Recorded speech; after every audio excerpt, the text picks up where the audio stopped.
Good afternoon and welcome to another edition of Localized Miami.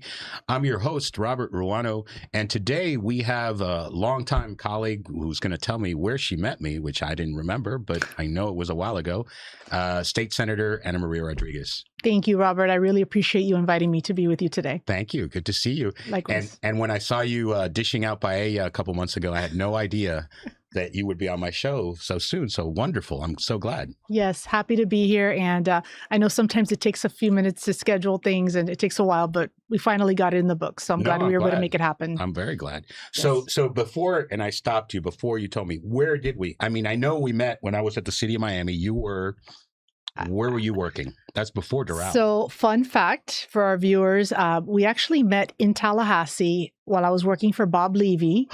Oh my God. And I'm not sure if you were working for the city of Miami. I was working for the city of Miami at the time. Yeah, it director was, of grants. I want to say it was like 2001, 2002. Oh, I was director of Regis House then, a nonprofit. You were with Regis House, right? That's why City of Miami didn't ring a bell. But anyway, we were at Jacob's, which is a little restaurant / bar at the DoubleTree. Yes. And I was there with Bob because Bob would always go there for dinner, and we just started talking, and then that was it. And then we kept in touch. Like, I would see you around here and there, but that's when I started in politics, was with Bob Levy, the late, great Bob Levy. Yeah. You know, a good friend of mine, Audrey Ordonez, used to work from too. Of yeah, course. right? Audrey. Yeah. But now I remember. She was with Audubon, if I'm not mistaken, no? Now? No, she was with Audubon. She was, yes. For a long time. Yes. Mm-hmm. Oh, wow. What a great memory. Because I do remember, now that I think about it, I do remember meeting Bob Levy there. And I always stayed at the DoubleTree, and Jacobs was the place to hang out. Yes, it was. And it's funny, a mutual friend, Lillian Lopez from the South Florida Hispanic Chamber, just sent me a photograph of me from like 04, 05 with Audrey. And we look like high school students. No way. Yes, I'll show it to you in a few minutes. Yeah. That's funny. I was like, oh my gosh, unbelievable. We look the same, but different. So you started you were working with Bob Levy. Yes. And that got you involved in government. And then you were doing government affairs, I think, for somebody, right? So government affairs is what Bob Levy did, but he also ran judicial campaigns. Okay. So we would support judicial candidates, and we would represent companies, some paid, some pro bono. Bob was very well known amongst the community for doing pro bono work. So a lot of companies or organizations that don't have a fund or resources to pay a lobbyist would hire Bob Levy. Mm-hmm. And that was how he, I think he gained a lot of his accolades, right, from organizations like Patches and others who are now very well established and, been around for a long time. But back then, nobody knew who they were. And he really helped get them over the finish line, not just from a policy creation standpoint, but also from a funding perspective from the state. And I guess he did it when other people, I guess now a lot of law firms have a lot of that. Yes. But he was doing it on his own with a lot of people, as I remember, a lot of women. Yes. A lot of younger women, right? A lot of us went through Bob's doors, but Bob was always very respectful and such a great man and a great veteran. He was a Purple Heart recipient. Oh, I didn't know that. Yes. And he just gave a lot. He was a very quiet giver, just donated to a lot of causes from his, personal money. Big supporter of the arts, of the Adrian Arts Center and other local art, forums like, back in the day, the Coconut Grove, the theater, the Playhouse, the Coconut Grove. Yes. Thank you. And other just different groups like the Coconut Grove Arts Festival. He was very involved back when Monty had started it, and Diane Ralston and that whole group. So I think a lot of the great things we have in our community stem from people like Bob Levy, who helped create and said, no is not an answer. Like, let's do it. Let's make it happen. And then when we're not here, we'll have people like us to keep it going in the future. And I feel like our legacy as being younger, right, than that generation, is to make sure that our community, remains, being such a beautiful place where people want to live, where people want to invest, and people want to live, have their lives here in South Florida. Well, first, thank you for including me in your generation. Because it's funny because you mentioned Monty. Mm-hmm. Monty was the person I had on before you 2 weeks ago. Really? Yeah. What a small wow! Right? Yes. And we you booked did mention after. it to me, and you sent me a message saying, "Oh, didn't you send me something saying Monty's coming on? Yeah, coming on. Yeah. Yeah, it was great. It's great to see him. And you know who's coming after you? Somebody you know. who actually had the same job as you. You're also the chair of the day delegation, right? Yes. Uh, Pepe? Former Senator, Commissioner Rene Garcia. Oh, Rene. Yeah. He gets here in about half an hour. Okay, well, minutes. I'm sure I'll Maybe run you'll into see him. Yes, he's a good friend. Yeah. No, fun fact about Rene, I can tell you how we met too. I met Rene when I was working for Delta Airlines in Coral Gables. We both worked for Delta. They used to have a reservation office on Ponce and Alhambra at 201 Alhambra. Okay. And for many, many years, they had an office on the 10th and 11th floor for reservation agents. So we would wear headsets like this with a little, you could talk to the people. And they had an office on the first floor, like a city ticket. It was called the city ticket office. This is before Bob Levy. Yes, that's before Bob Levy, right? Rene was not even elected yet to city council in Hialeah. He was in Hialeah. And we were both like college students. Like we were both college students working at Delta Airlines. And isn't that wild? And we both became senators. And you both became council people first, right? Then representatives, and then senators. Yes, exactly. Yes, that's exactly. We have the same trajectory. So when is your term up? My term, I'm actually up for re-election this year. Okay. And then hopefully, if I get reelected, I will be in the Senate till 2030. 2030. Yes, so it's a 4-year term. Okay. And then you'll run for county commission, like Rene. Maybe. If we follow the same track, or who knows, maybe something else, or maybe nothing. Maybe I'll just like go home and watch it on TV. No, but you've been doing it. I don't know. I remember, as a matter of fact, I was at the city of Miami until 2010. And we met for coffee. This before you even went to Doral. Where were you working? Because you were doing government affairs for a different company, I was at right? Baptist Health. And Baptist was one of Bob's clients. And so when I decided, okay, I want to stay in politics, but I don't want to be, at Bob's side all the, because you're basically like all the time traveling the state, working on campaigns and all that. I said, Bob, I really want to just take a step back and work in-house because it's a different pace and the pay is more. And I met with Phyllis Oders at the time. I don't know if you remember Phyllis. I remember the name. She's now retired from Baptist. And she was the vice president of government affairs at the time. And she gave me the opportunity to work at Baptist. And I worked there for almost 6 years until I ran for office for city council in the city of Doral. And you were there for 8 years in Doral. Yeah, I was on the city council from 2010 through 2018. Mm-hmm. Right before, actually, it would have been right after we met that you ran for office that same year. Because it was 2010. No, because I met you in like 01. No, I know. But when I left the city of Miami, it was 2010, and we had coffee. And I was trying to figure out what I was going to do and everything. We had coffee in Doral, close to Doral, and you weren't even in city council yet. So you must have ran that year. I ran that year because I was recruited by then Mayor J.C. Bermudez, who was a great guy. Great guy, yes. Yeah. And there was going to be an opening at the end of that year, November, and it took him like at least 10 asks to get me to say yes. I was like, no, I don't want to do this. I like being in my own life and not having to, public life is, you lose your privacy, you lose a lot of your personal time because you're out at events, even when you're not in your actual office at the city hall, you're going to ribbon cuttings, you're going to all kinds of things that you didn't anticipate you would be attending when you were a candidate.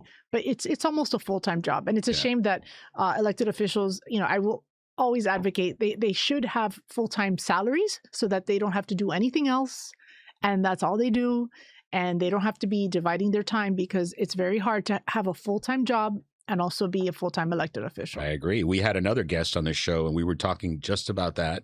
And as a matter of fact, I was telling him that a couple years ago I went with the TPO to the Netherlands on a bike trip, with a bunch of people. Yep. And I asked one of the mayors about if they'd have a lot of political corruption, in the town and whatever. He said, no, not really, because we pay our elected officials a living wage, and so they don't do other work outside. And I think that's the right way to do it, to be honest. Yeah. Yeah, but the problem is every time we take it to the electorate, they always shoot it down. They always see it as, we're trying to benefit. But in reality, I think the time commitment is so big that you almost have to pay them or us, the proper salary so that you don't really have any other conflicts or other bosses, so to speak. Yeah. Well, that's what happens, unfortunately, is I think as a part of the electorate, if there was an increase, but then there were other guardrails so that the person wasn't like, going out conflicts and getting hired by different things and making money off the side, which I think is happening now with some people. I mean, I don't know about the state, to be honest, and the show is called Localized Miami, so we're talking about Miami, so I don't know a lot about what's going on in the state, but and a lot of elected officials locally that you wonder, how do they do it? So, it's difficult. When you were at the city of Miami, under which administration were you? Manny Diaz. Oh, Manny, of course. Okay. Yeah. I had a Belen grad as well? Or? No, I went to Miami High. Okay, my parents are Stingeries too. Yeah? Yes. Please don't tell me we're the same age. No, you're much younger. My dad is 78, so my dad was class of 66. Oh, okay. And my mom was, I think, class of 71. Or 70, 71, because they got married in 73, and they've been married for almost 53 years. So that's great. Yes, that's fantastic. Yes. That's great news. So you come from a double Stingery family, and my mom went to Citrus Grove. I went to Citrus Grove Junior High. Oh, okay, well there you go. Yeah. Wow, I didn't know that about you. But then you live down in Homestead. You live down south, right? So I moved to Homestead after I served my 8 years in the city of Doral, and then I was a state representative for the Doral area for a couple of years. And then 1 year into my state house term, I was recruited to run for the Senate. But I didn't live in the Senate district. It was Anitere Flores' old seat. That's the seat that I'm currently serving in. And so, at any rate, Anitere was term limited, and Jeanette Nunez, our former lieutenant governor, was going to run for that seat. But then she got recruited to run for lieutenant governor. So there was really no Republican candidate for that seat, and they spoke to other people that for one reason or another just weren't able to do it, and they were like, hey, we want you to do it. And I'm like, well, I just got to the house, like I don't want to leave. I like the house. They were like, well, but this and that. And I spoke to my husband, and my husband said, Anna, these are opportunities that don't come along every day. Like, you should do it. And you have my full support. We sold our house. I mean, it took a lot. It took a lot for us to sell the house, move the kids to a new school. They were, in a great school, and they're still in a great school now. But we made a lot of personal sacrifices to be where we are, in this public service trajectory, right? And now, fast forward to 2023, 3 years ago, my husband was recruited to run for city council in Homestead. So now my husband is a councilman in the city of Homestead. I didn't know that. Yes. Okay. Clemente. His name is Clemente. Clemente? His last name? Canaval. Clemente Canaval. Oh, okay. Clemente not Rodriguez. That's my parents. Yeah. Yeah. So anyway, so here we are. He's a councilman. I'm in the Senate, and Wow. Yeah, and I never thought he would do it. Like when Mayor Losner, said, "Hey, do you think Clemente will?" And I'm like, "No, never. He would never want to run. He hates politics. He hates it." And here he ran. Yeah. Wow. So it takes a lot of time. But a lot of credit to him. He knocked on lots of doors. Did he? He loves, he was talking to everybody, answering all their questions. I was just like kind of in the background, but of course, I supported him because he supported me. So. Fantastic. So you're a state senator? Are you there full time? I mean, do you have a job outside? Like, I do. Okay. I do. I'm the chief of strategic initiatives for the Miami Association of Realtors. So that's my real full-time job. Right. Yes. Okay. Yes. And I work with Teresa Kinney, who's our CEO. Okay. And she's actually, she's announced her retirement. She's leaving at the end of the year. And I work adjacent to the government affairs division, but it's not, I help all the departments. I work with the commercial real estate department. I help everybody out. So you have a realtor background, do you? I don't. And you're technically not allowed to be a realtor if you work for the board of realtors. Oh, okay. Because you would be competing with your members. So I would not compete with my members. So was that the one Burton? Truly Burton, was she part of that? Was that Truly group? Burton is with the Builders Association of South Florida, and we actually work very closely with her and with the association on issues that affect real estate and development and whatnot. So oh, wonderful. Yes. Well, listen, I have these questions I put down here, but why? This has been great so far. Yeah. We've spent half of the show just catching up. So tell me. You were looking at it earlier. Mm-hmm. So this session, you sponsored quite a few bills. Mm-hmm. Tell me what were you proud of and what made it into law? So I sponsored over 50 bills, but the one that I'm the proudest of, that I'm very excited about, is the Nature Path bill. And that's basically a licensure that existed many years ago, about 100 years ago here in the state of Florida. And then it was dismantled. The licensure did not continue. And so we continued only with physicians, with, traditional doctors. Can you explain licensure for who? For naturopaths. So naturopaths are people who work in the realm of natural remedies, right? And I think a lot of people are seeking, even though most people go to a traditional doctor, they are seeking relief or therapy from naturopaths, right? These people don't technically have license. They're not regulated by anybody. Okay. And so I know a lot of doctors had concerns about the bill, but I personally think it's better to have this industry regulated and overseen by a board, right? And people who are professionals that can say, okay, this is what we should do. This is the direction we should go in. And so thankfully, my colleagues, after numerous years of trying, we agreed, the House and the Senate passed the bill to license naturopathic doctors. And what kind of treatments, when people go to these naturopathic doctors, what kind of treatments do they get? It's all natural things like herbal medicines, herbs, teas, things that are not obviously FDA cleared or FDA regulated. But if they do see something that, does not seem right, they obviously immediately would need to refer them to a physician, right? But I think it's something, again, that a lot of people are seeking. There's a need out there for this type of person to be regulated, and I think that's a good thing to have different options for Floridians in terms of their well-being and their treatment. So. Is it something that you used? I have used it. Okay. Yes. Yeah. Like, how did you even find out about that? I have received acupuncture therapy, but acupuncture is something that is Chinese medicine. Correct. Separate, right? Yes. It's an ancient form of medicine. But an acupuncturist could also be a naturopath, right? Because they also work with herbal teas and things that help, ease, certain discomfort, certain ailments and things like that. So I actually talked to my acupuncturist and told her about the bill. She loved the bill. Is it Christina Casado? Yes. She was here today. Stop it. No. She was on Oscar Musubai's show. No. I saw her. Yeah, I know Christina. Oh my goodness, Christina. About the same time as you. Christina is... she was here. My so sister funny. from another mister. What a small so world. Funny. She's awesome. So Christina's my acupuncturist. And yeah, I told her, I'm like, listen, I'm taking these anti-inflammatory pills I have a problem with my right shoulder. And she diagnosed it. She was like, oh, you have frozen shoulder. And guess what? When I went to Baptist, they said, oh, you have frozen shoulder. The same thing. It's pretty wild, but I do think it's a good thing. And she was just so excited that the bill passed. Too. Shout out to Treehouse Acupuncture, I believe. Treehouse Acupuncture. Woohoo. Love it.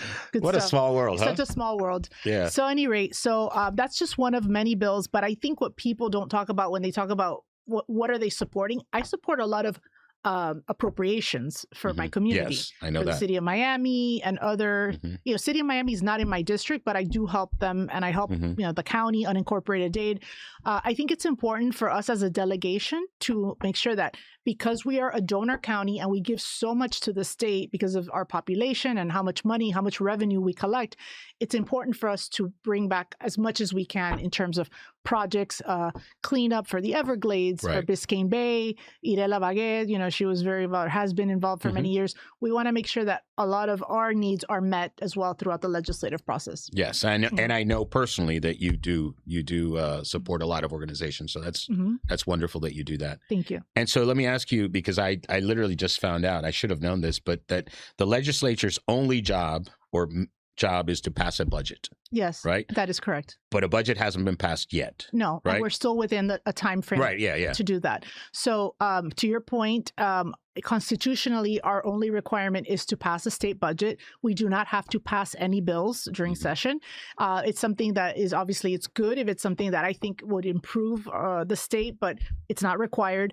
And so we must have it done before June 30th. That's the only caveat. So being that we are still in May and we're going back next week, we're right now in the middle of May. Or we will be in the middle of May next week. We're well within the time frame to get that done. So can I ask you, because it's an interesting year, because usually in Tallahassee it's all kumbaya, and this year has been a lot of stuff between the Senate president and the governor and back and forth. The speaker. The speaker. Right. Yeah. So what, how is that affecting us besides not having a budget? Well, I think, is it good for us? No, I think we have to go back for a second and kind of set the table as to, how did we get here and why are we still here?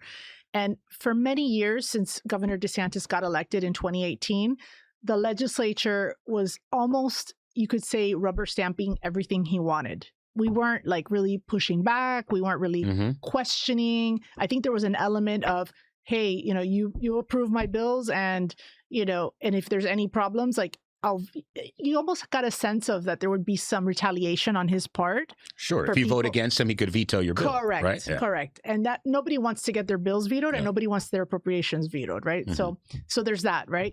And so to Danny's credit, to Speaker Perez's credit, he said, let's stop for a second. Like, this is not okay. We can't just rubber stamp everything you send us. Like, we are going to exert our autonomy and we are going to be a legislature and we are not going to just do everything you tell us to do. So I admire him. I admire him for taking that position and for saying, what, we are a separate chamber from you.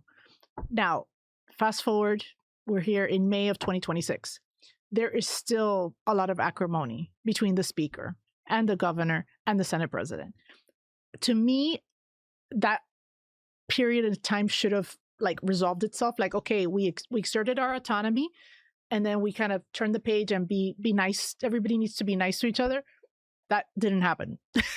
Okay. The acrimony just kind of festered. It didn't, and that's not good.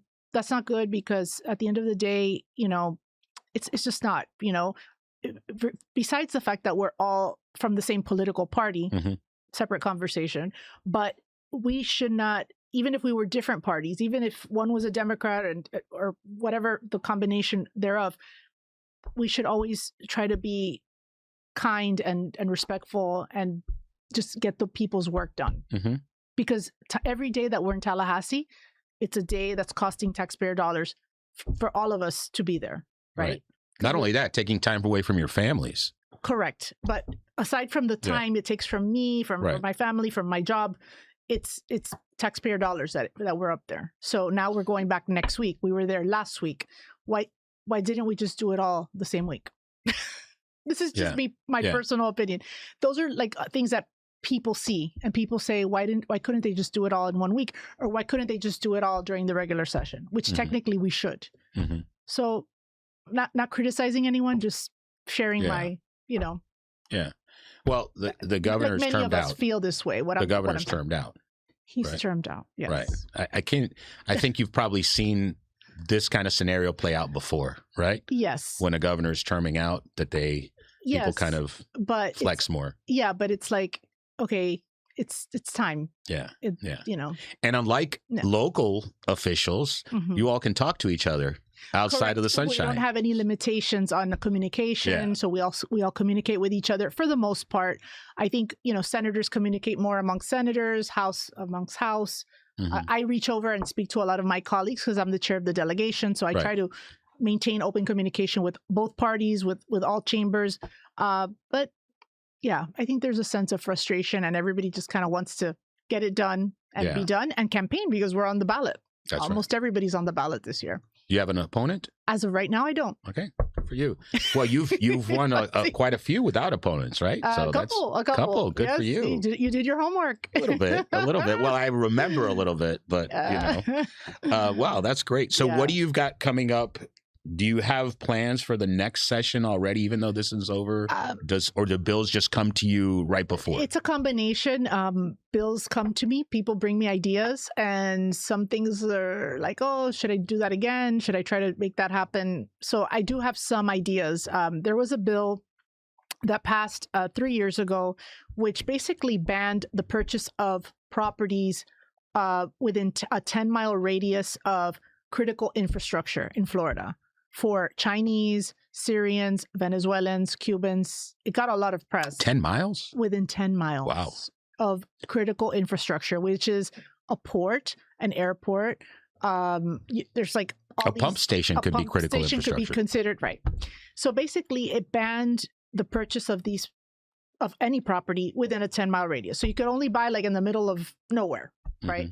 And that affects real estate, right? Because a lot of Venezuelans and other people from other countries buy in Miami, aside from the people who are born and raised that grow up in Miami, Right. Or from other states throughout the United States. And so I think I'm going to propose a bill that would basically say, okay, now that Venezuela is on a different track and it's not considered a threat, because it was until, now things are different. They're changing. Let's take Venezuela off that list. Let's let Venezuelans partake in a different, scheme, a different political, real estate arrangement. And then if Cuba hopefully becomes free, do we want to allow Cubans to buy real estate? I think we could look at that, but we're very different than other countries. Other countries, regardless of political turmoil, don't allow outsiders to buy real estate in their country, and I think that has driven up the cost of real estate, and there's a big demand, right? So I think it does have a negative effect on people who are, for example, your kids or my kids. Like, I don't know that my kids will be able to afford to live in Miami when they grow up and when they're actually working, of age. Those are things that we got to think about. Yeah, too. and a lot of empty apartments, a lot of empty luxury apartments too, from outside money. Right. So that really has an effect on us. It does have an effect. And so what happens to that? Like, is, since there's so many, like, does that bring, because there's so many, does that bring the price down? Does it, what happens to that? So there's just a lot of moving parts right now in the real estate market. Yeah. Wow. So we have about 3 minutes left. What would you like to share? We spent so much time just chatting. It went by very fast. Huh? It went by so fast. Yes. What would you like to share to your constituents or just anybody watching? I think, for those of you who are thinking about going into public office, it is a big responsibility. It is a big time commitment. But if your heart is in it and you're doing it for the right reasons, I would encourage you to look at it and really start, at the community council level. There's so many options and so many ways to serve that aren't necessarily, some are elected and many are not. Many are just serving as a board member on a volunteer board with an organization that you're passionate about. Again, if you want to really help and give back, there's many, many ways.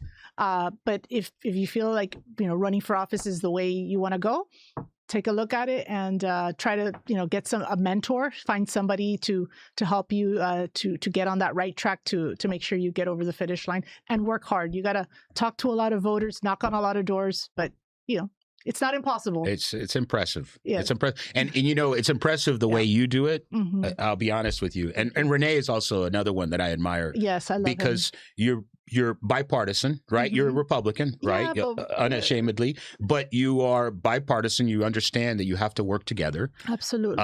And local issues. And I always love this statement from Mayor Richard Daley from Chicago that potholes are not Republican or Democrat. Correct. And so while you are at the state, you're helping us. You represent a district down here, which we haven't shown. Just remember, we got 1 minute left. Can we show her district? I'm going to show your district. The map of my district. The map of your district. Oh, yes. There's District 40 in purple there. It's so big. It is. Wow. It is big. Yeah. You have Florida Bay and everything. You have constituents in Florida Bay and the Everglades. Yeah. There aren't too many people in Florida Bay, though. Or that was a joke. It was a joke. It went over my head for a second. Yes. No, that is a big district. No, but I have I was just in Key West this week. I have to show you a picture of me fishing in Key West. It was pretty cool. Key West all the way up to the Broward line and the Collier line. So then, basically we didn't show the Homestead, whole thing. Florida City, all of the Redlands, a lot of agricultural areas are mine. So. Oh, fantastic. Now I know who to talk to with agricultural stuff. I have a lot of ideas about agriculture and the way we're using it. I was on the planning advisory board for the county for a while, and what I saw there it just scares me. And I'll tell you, the property appraiser, Tomás Regalado, is very involved with the ag community. Yes? Yes. And he's out there on a regular, and he has someone dedicated from his office, just dedicated to the ag community, because they have a lot of questions, concerns. There's a lot of agricultural areas that want to be used for tourism, like agritourism. Okay. So their taxes are different, right? And so, but they want to be considered ag, even though they are more tourism than ag. So, Yes. a lot of that going on, but it all gets worked out. So, yes. Well, listen, thank you very much. Thank you. This is probably the fastest, fastest gone through. Yes. There's another edition of Localized Miami. We have Florida State Senator Ana Maria Rodriguez. Thank you. Thank you very much. There's a lot of other stuff I want to ask you about, but unfortunately we're out of time. Invite me back. I will. I will do more questions. Thank you. Oh, before we go, shout out to our friend Hugo Dorda, who's his birthday today. Hey, happy birthday, Hugo. Happy birthday, Hugo. Yeah. Yay. You see his picture up there? There. All right. Thank you very much. It's been a pleasure. Robert. And don't forget to watch our next edition of Localized Miami, Localized Miami Weekend Edition with Senator Commissioner Rene Garcia.